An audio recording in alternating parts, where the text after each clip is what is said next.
Hi guys, welcome back to the channel. என் இனிய பொன்மொழிகளே எல்லோருக்கும் வணக்கம். என் லைஃப்ல நடக்கிற ஒவ்வொரு விஷயத்தையுமே நான் vlogging-ஆ போட்டுக்கிட்டு வரேன். அதே மாதிரியே இன்னைக்கு என்ன நடந்துச்சுன்னு பாத்தீங்கன்னா, வந்து கதையை சொல்லுங்க. என்னோட வீட்டு வாசல மிச்ச நாள் தண்ணி கசஞ்சிக்கிட்டே இருந்துச்சு. நான் நினைச்ச வாசல்ல ஒரு பட்டை உடஞ்சிருந்துச்சு, அதை நான் பச் போட்டு வச்சிருந்தேன். அதால தான் தண்ணி வந்துகிட்டு இருக்கேன்னு.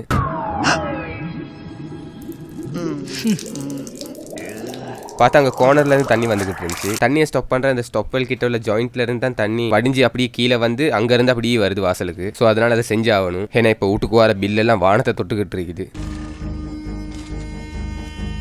இந்த ரெண்டு லைனுமே எங்களுக்கு நோ யூஸ் தான். இதெல்லாம் நாங்கள் முதல் தண்ணி எடுக்க போல யூஸ் பண்ணது. இந்த லைனை திறந்து விட்டா இது அப்படியே எங்கேயால போயிட்டு அப்படியே வந்து கீழே தான் கொட்டும். அவனை சொல்லி நிறுத்துங்களா. நீல கலர் ஸ்டாப்வெல் போட்டிருக்க லைன் டிரெக்டாக டேங்குக்கு போகுது. ஆனால் மிச்ச காலமாக நாங்கள் டேங்கையும் யூஸ் பண்ணுறதே இல்லை. ஏன்னா கவர்மெண்டால வேறொரு லைன் இஷ்யூ பண்ணியிருக்கிறதுனால. ஆனால் அது என்னன்னா மாசத்துக்கு 10 தடவை தண்ணியை நிப்பாட்டிக்கிட்டே இருக்கேன். எப்போ பார்த்தாலும் மார்னிங்லேருந்து நைட் மட்டும் தண்ணி இல்லை. அதனாலேயே வீட்டில் ஒவ்வொரு வாளிலையும் நிறச்சி வச்சு ஊடெல்லாம் நாசமாகுது. பேசாம அமெரிக்காவுக்கே போயிட்டு சிவாஜி.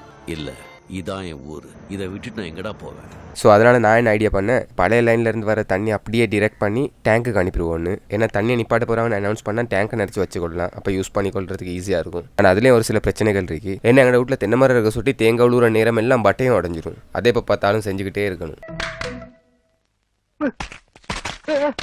இதுதான் டேங்க்கு லைன் கொடுத்தா இருக்கிற பெரிய பிரச்சனை. அதனால டேங்க்கு கொடுக்குற லைனை தென்னை மரத்துக்கிட்டால கொண்டு போகாமல் செவ்வறு ஓரத்தாலே அப்படியே கொண்டு போயிட்டு டேங்க்கு லைனை கொடுப்போன்னு ஐடியா பண்ணேன். அப்போதான் எங்கள் விழுந்த ஒரு இஷ்யூவும் ஆகாது. மற்றது டேங்க்கு போகிற பைப் காவாசி இல்லை. ஸோ அதையும் செய்யணும். எங்களோட வீட்டில் தண்ணி போகிறது வாரது ரெண்டுமே ஒரே லைன் தான்.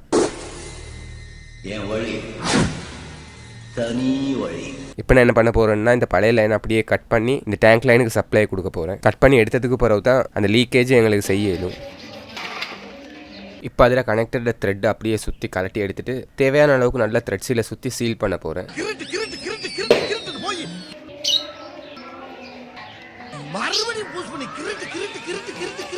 அப்படியே த்ரெட்டையும் கழட்டி எடுத்து அதுக்குள்ளே இருக்க பழைய கம் எல்லாம் க்ளீன் பண்ணிட்டு நல்லா கம்மையும் பூசி ஒட்டி கொள்ள போகிறேன். ஏன்னா அதுக்கடையிலையும் கொஞ்சம் லீக் ஆகுதான்னு சந்தேகமாக இருக்குது.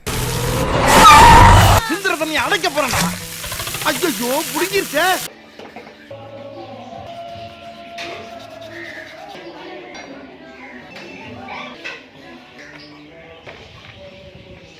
இப்போ அதில் த்ரெட்டை போட்டு கனெக்ட் பண்ணால் நல்லா டைட்டாக இருந்துச்சு. இனி இதில் தண்ணி லீக் ஆக சான்ஸ் இல்லை. மெயின் லைன் ஆன் பண்ணி பார்த்தேன், எந்த ஒரு லீக்கும் இருக்கல. ஸோ இந்த வேலை டன். இப்போ இந்த 1 inch பைப்பையும் இந்த 3/4 inch பைப்பையும் கனெக்ட் பண்ணணும். அதுக்கு கனெக்டர் என் கையில் இல்லை. இப்போ 3/4 inch கனெக்டர் ஒன்று மட்டும் தான் கையில் இருந்துச்சு. அதை வச்சு ஏதாவது ஒரு கேம் ஒன்று ஆடலுமான்னு ட்ரை பண்ணி பார்த்தேன். எப்படின்னா, அந்த 3/4 inch கனெக்டருக்கு மேலால் இந்த 1 inch பைப்பை ஹீட் பண்ணி போடலுமான்னு ட்ரை பண்ணேன். ஆனால் வேலை சொதப்பிருச்சு, சரியாக வரல.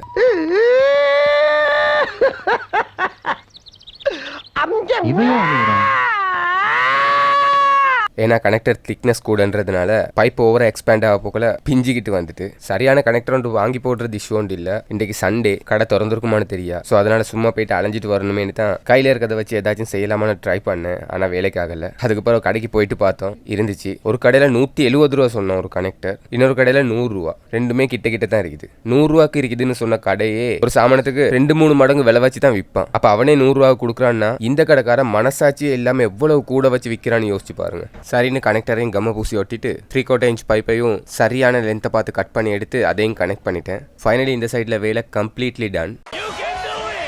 நெக்ஸ்ட் முதல்ல சொன்ன மாதிரி டேங்குக்கு போகிற லைனை செவ்வறு வழியாக அப்படியே ஆர்கனைஸ் பண்ணி எடுத்து டேங்குக்கு கனெக்ட் பண்ணுறது தான் இருக்குது. அதுக்கு தேவைப்படுற 3/4 inch பைப்புக்கு பழைய பைப் லைனை நானும் டெடாவும் சேர்ந்து அப்படியே ரிமூவ் பண்ணி எடுத்தோம். டேர்ன் ஆகிற எல்லா இடத்துக்கும் எல் ஜாயிண்ட் ஒன்று போட்டு கனெக்ட் பண்ணி அப்படியே டேங்குக்கு லைன் எடுத்துக்கொண்டு போனால் சரி.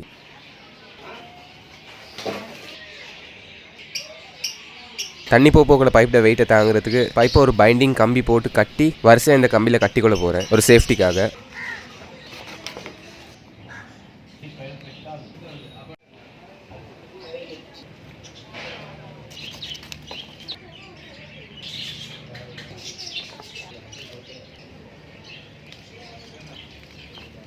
டேங்க் சைடில் வர கனெக்ஷன் பட்டையும் பிரேக் ஆயிருந்துச்சு. ஸோ அதனால் அதையும் கழட்டி எடுத்துட்டு அதுக்கும் நல்ல த்ரெட் சீல் போட்டு சீல் பண்ணிக்கொண்டேன். மிச்ச நாள் ஆயிட்டனால அதால் எதுவும் லீக் ஆகிராமல் இருக்கிறதுக்கு. அதுக்கப்புறம் அதில் உடஞ்சிருக்க பைப்பையும் கழட்டி எடுத்து ரெடி பண்ணிக்கிட்டேன். ஃபைனலி இன்னைக்கு மட்டும் ஒரு எல் பிரேக்கட் போட்டு ஜாயிண்ட்டை கொடுத்துட்டா கேம் சக்ஸஸ். அதுக்கப்புறம் டேங்கை நல்லா க்ளீன் பண்ணி தண்ணியை நினைக்க வேண்டியதான். ஆனால் அதை வீடியோ எடுக்கிற நேரம் பார்த்து ஃபோன் டெத் ஆகிட்டு ஃபைனலாக ஃபோனையும் சார்ஜில் போட்டுட்டு டேங்கை ஃபுல்லாக நல்லா க்ளீன் பண்ணிட்டு வேலையை முடிச்சாச்சு. தண்ணி ஓவர்ஃப்ளோ ஆகுற இடத்துக்கு மட்டும் ஒரு பைப்பை நீட்டமாக போட்டு என்னோட மரத்துக்குள்ளுக்கே உழுவுற மாதிரி செட் பண்ணிட்டேன். ஏன்னா தண்ணி கீழே இருந்து வேஸ்ட்டாக கொட்டி போகிறதுக்கு மரத்தில் கொட்டினா சரி கொஞ்சம் யூஸாக இருக்கும். ஸோ இவ்வளோ தான் இந்த வீடியோ. இன்னொரு வீடியோவில் மீட் பண்ணுவோம்.